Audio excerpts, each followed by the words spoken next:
This is the Nebula soundbar, and this is the Fire TV 4K edition. It's got Fire TV built in, so you don't need another device. But is it any good? Well, let's take a closer look.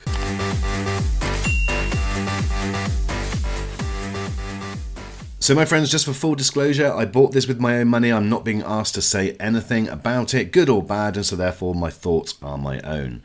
This cost $229 or £179 in the UK. I've left my affiliate links in the description. Now, if you were to purchase the Fire TV Stick 4K, that actually sets you back $50 or £50 without any special offers, and so therefore you're ending up paying around £120 more or $170 more for the soundbar feature. So this soundbar is not made by Amazon, it's actually made by a firm called Anker. Now you may be familiar with Anker, you've probably got a device of theirs, whether it be a memory card reader, a battery pack or another type of speaker. Now I feel that this is going to be something which Amazon do more and more. It's a way of them getting their Amazon Fire TV brand out there without necessarily having to make lots of hardware. So it's a win-win for all parties involved.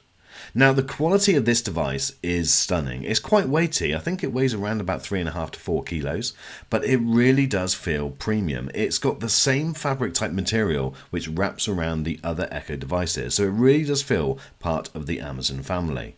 There's this bar on top which isn't actually any physical buttons, it's just sensors, and it's very easy to operate, and I'll show you that in just a second.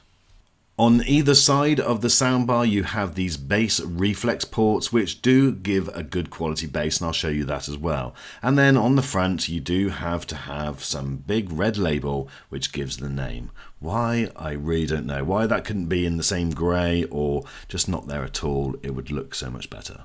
This soundbar not only feels good, but I think it's a really good size. It measures under a metre, 92 centimetres long. It's 11 centimetres deep and 6 centimetres high, which I think is about the right size to fit under most people's TVs. On the back of the device you have auxiliary in, HDMI input which is audio return channel. There's also an optical input which is nice to see. The USB port there is just for doing upgrades, and you've got the power. On the front of the device you do have an LED display. Here I'm displaying FTV, which is Fire TV, and it will show optical and Bluetooth, for instance, if you've got those connected. Now in my tests that didn't actually turn off, so I would have liked to have seen that come off after around 30 seconds or so, but from what I can gather it's just on all the time. When I powered the device on for the first time, the default was to go into Fire TV, and it was exactly like setting up any other Fire TV device. So all you need to do is follow the on-screen instructions, connect it up to your Wi-Fi, and then install the apps that you want to install. Now obviously depending on which location in the world you're in will depend on what apps you can install, but obviously you've got access to the App Store at a later date as well, so you don't have to do that through the initial setup. And then you're presented with a very familiar Fire TV screen. If you do want to connect to a different device or a different input, then you can do that either via the remote or via the button on top of the actual soundbar. And as you can see, the display will change depending on what you choose.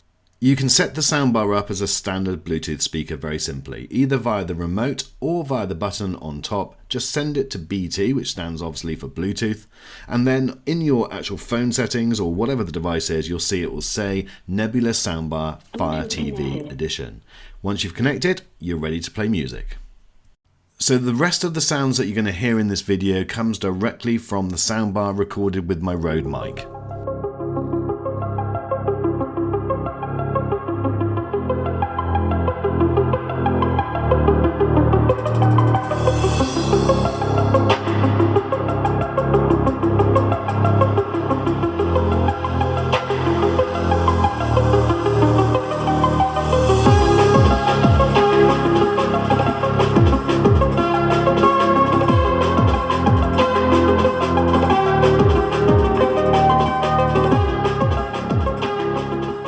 So this soundbar really does deliver some really good quality sound. In fact, you get a total of 100 watts of power of sound. There's two 3-inch 30 watt subwoofers. Inside there's also two 1.5-inch full range 20 watt speakers, which gives you a maximum volume output of 105 decibels, which is pretty loud. And at that range, even at full volume, it didn't distort at all. Now this soundbar also supports Dolby Vision. Let me show you some video, and again the sound is recorded directly from the soundbar.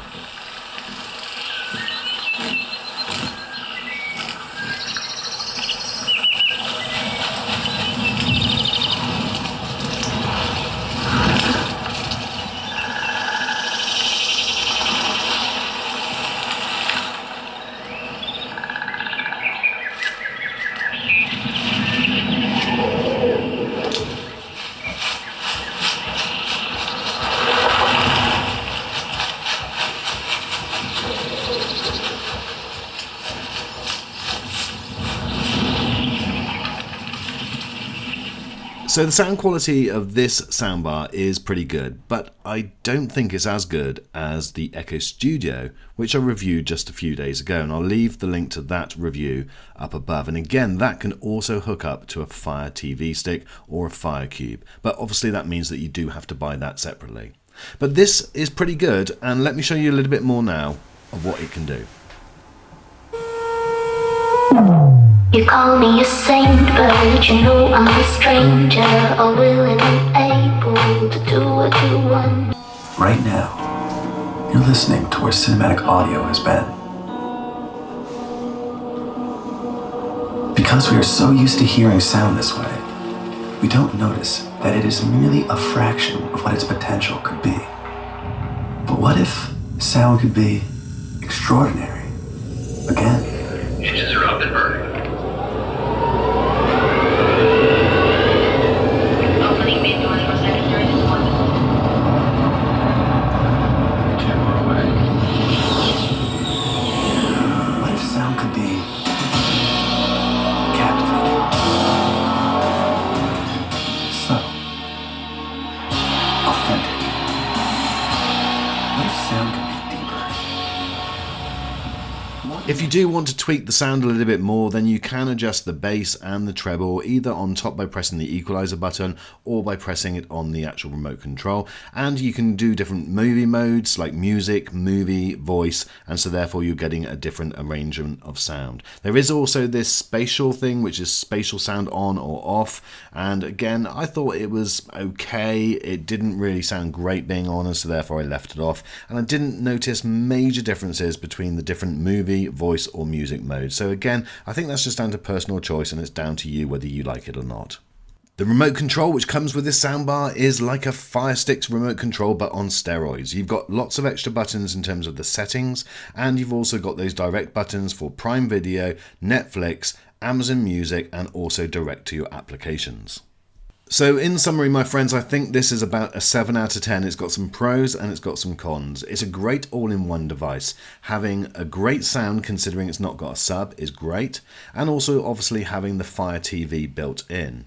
However, I don't believe it does as good a job as the Echo Studio. I think I prefer the sound of that. It's definitely more bassier, and I think that I would just use that and spend a little bit more and hook that up to a Fire TV. But if you are in the market for an all-in-one device that you can pretty much take anywhere with you and have great sound, well then this could be for you. Let me know what you think in the comment section about this soundbar and indeed any other Amazon device. Also check out those links. They are affiliate links, so they do help support the channel if you do purchase through them. Guys, thanks always for watching this video, and I really do look forward to seeing you on the next one.